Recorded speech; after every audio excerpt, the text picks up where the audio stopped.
Shalom, shalom, peuple du Seigneur, que la grâce de Dieu soit sur vous. Amen.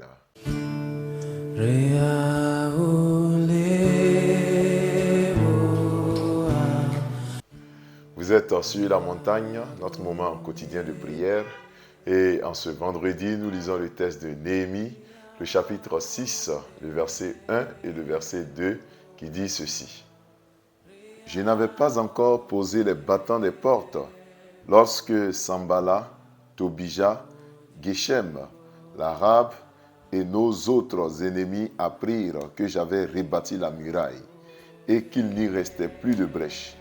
Alors Sambala et Geshem m'envoyèrent dire « Viens et ayons ensemble une entrevue dans les villages de la vallée d'Ono. » Ils avaient médité de me faire du mal.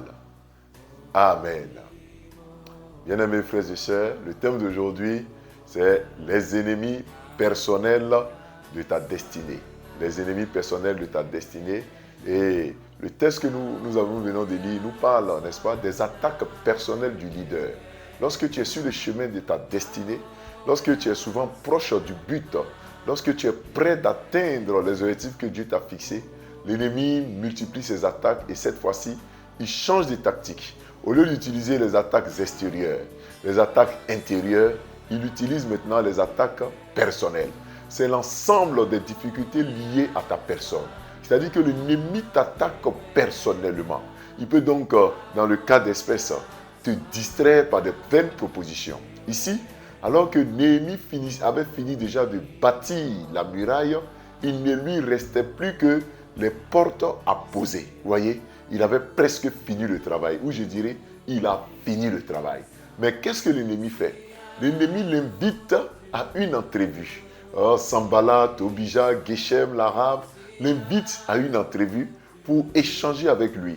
Mais la Bible dit que leur intention était de faire du mal à Néhémie. Vous voyez, c'était la distraction. C'est-à-dire, pendant que tout le monde était à pied d'œuvre pour mettre les murailles, pour mettre les portails, l'ennemi vient dire au leader, laisse le travail que tu es en train de faire, nous t'invitons à une entrevue. Bien-aimé dans le Seigneur, l'ennemi change de stratégie lorsque les deux premières stratégies n'ont pas marché. Il change d'attaque lorsque les attaques personnelles et extérieures n'ont pas marché. Ici, c'est la distraction. Démotiver le peuple par le canal du leader. Il suffisait que Néhémie aille répondre à leur entrevue, que le peuple allait dire que Néhémie nous a abandonnés, il est allé discuter avec nos ennemis, nous on travaille, et puis lui, il ne travaille pas. Bien aimé, c'est ça les attaques personnelles. C'est lié à votre personne. L'ennemi peut vous frapper par une maladie, il peut vous frapper par le découragement, l'ennemi peut vous frapper également par le manque de foi. Tout ça, ce sont les attaques personnelles. Vous pouvez être là et puis vous êtes démotivé. Vous n'avez plus envie de faire. Et l'ennemi est venu plusieurs fois, 4, 5 reprises. Il a multiplié les invitations à Néhémie. Pour vous dire que les attaques personnelles ne s'arrêteront jamais tant que vous n'êtes pas encore mort et ressuscité. Je veux dire quoi? Que tant que vous êtes sur le chemin de la destinée, l'ennemi va toujours vous attaquer personnellement. Il va faire courir même le bruit des faux témoignages. Ici, l'ennemi a fait courir le bruit selon lequel Néhémie voulait être roi. Les ambitions de Néhémie n'étaient pas de rebâtir les murailles, mais ils ont fait croire que Néhémie voulait être roi. Ce n'est rien de tout ça. L'ennemi peut vous attaquer ainsi, en faisant courir des faux bruits, en faisant courir des faux témoignages, des fausses accusations à votre personne. Ce que tu n'as pas fait, on peut t'accuser d'avoir fait. Mon frère, quand cela arrive, tiens ferme. Ce sont les ennemis de ta destinée. Les gens attaquent les leaders. Jésus-Christ a dit, frappe le berger et les brebis se disperseront.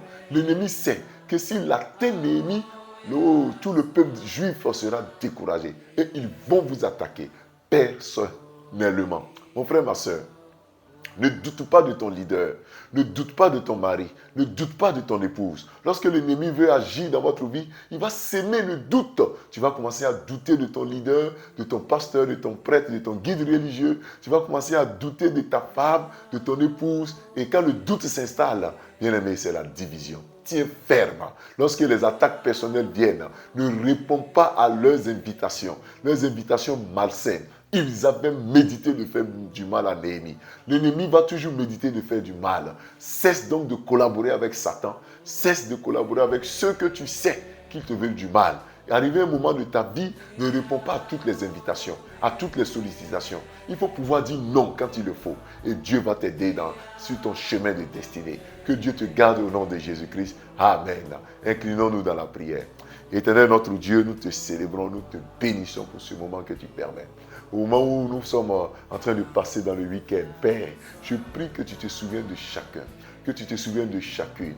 Oui, sur notre chemin de destinée, nous devons découvrir d'abord notre destinée. Nous devons connaître, Seigneur, quels sont nos ennemis personnels, nos ennemis internes, nos ennemis extérieurs. Nous devons les connaître et nous devons les juguler. Éternel des armées, aide ces frères et sœurs qui nous suivent tous les matins. Ils ont des défis.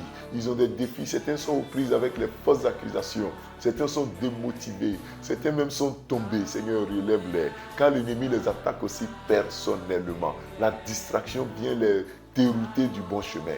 Père, aide-les, aide chacun d'entre nous afin que nous puissions atteindre notre destinée. Nous te prions pour ce week-end. Accompagne chacun. Sois avec chacun, je t'en supplie, Seigneur. Permets que nous puissions arriver sains et saufs dans nos domiciles respectifs. Tous ceux qui auront des voyages à faire, ceux qui sont malades, Seigneur, en ce matin, je prie que tu les guérisses. Nous prions pour tous ceux qui sont malades, ceux qui sont internés dans les hôpitaux. Père, étends ta main et guéris-les, je t'en supplie. Étends ta main et guéris-les, je t'en supplie. Visite-les là où ils sont au nom de Jésus-Christ. Merci, Père. Nous prions, Père, afin que ceux qui sont appelés à une destinée glorieuse, qu'ils puissent les atteindre au nom de Jésus. Merci, Seigneur, pour ce temps de prière. Sois avec nous parce que nous te faisons confiance. Même quand ça ne va pas, nous te faisons confiance. À toi la gloire au nom de Jésus-Christ. Amen. Bien-aimés, nous avons été très heureux d'être avec vous sur la montagne. Retrouvons-nous dès lundi à partir de 5h30 du matin. Shalom.